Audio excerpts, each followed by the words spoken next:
অবশেষে হকিতে শিরোপা দেখা পেল বাংলাদেশ বিমান বাহিনী। এবারের প্যারাগন গ্রুপ বিজয় দিবস হকিতে ফাইনালে তারা বাংলাদেশ নৌবাহিনীকে তীব্র প্রতিদ্বন্দ্বিতার পর ৫-৪ গোলে হারিয়ে প্রথমবারের মতো শিরোপা দেখা পায়। সে ১৯৮২ সাল থেকে হকি খেলে আসছে বাংলাদেশ বিমান বাহিনী, কিন্তু এতদিন তাদের বড় কোনো সাফল্য ছিল না।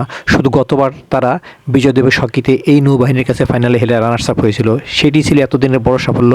এবার সেটি অতিক্রম করে তারা প্রথমবারের মতো যে কোনো ট্রফি ঘরে নেওয়ার স্বাদ অর্জন করলো।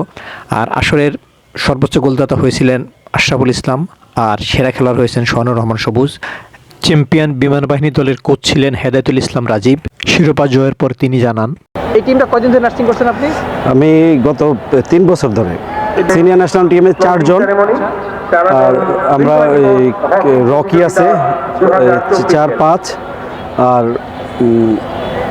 এই 5 জনই আছে ন্যাশনাল টিমে। আমার কোচিং ক্যারিয়ার অলরেডি 14-15 বছর হয়ে গেছে। আমি মনে করি এটা আমার বেস্ট রেজাল্ট, কারণ এত সিনিয়র প্লেয়ার টিম থাকতে আমি আসলে বেছেই নিয়েছিলাম।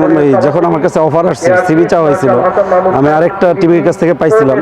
পরে আমি চিন্তা করছিলাম না, আমি জুনিয়র টিম নিয়ে কাজ করলে দেশের ইমপ্রুভ হবে, এয়ারফোর্সেরও ইমপ্রুভ হবে। তো আজকের ওই ধারাবাহিকতায় এটাই সফল। এই দলের খেলোয়াড় মেহরাব হাসান সামিন জানালেন, এটা তো অনেক বড় একটা পাওয়া।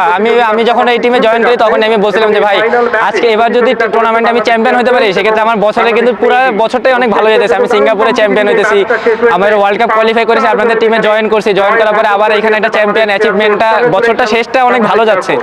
সো এইটা রিকোয়েস্ট সবার কাছে ছিল যে এবারে আপনারাও যেভাবে বাহিনীর, যেহেতু আমি বাহিনীর বাইরে, আপনারা যদি চ্যাম্পিয়ন হতে পারেন সেটা আমার জন্য অনেক বড় একটা গৌরবের হবে, যে না বছরের শেষটা একদম ব্যাক টু ব্যাক একটার পর একটা আমার সাফল্য আছে।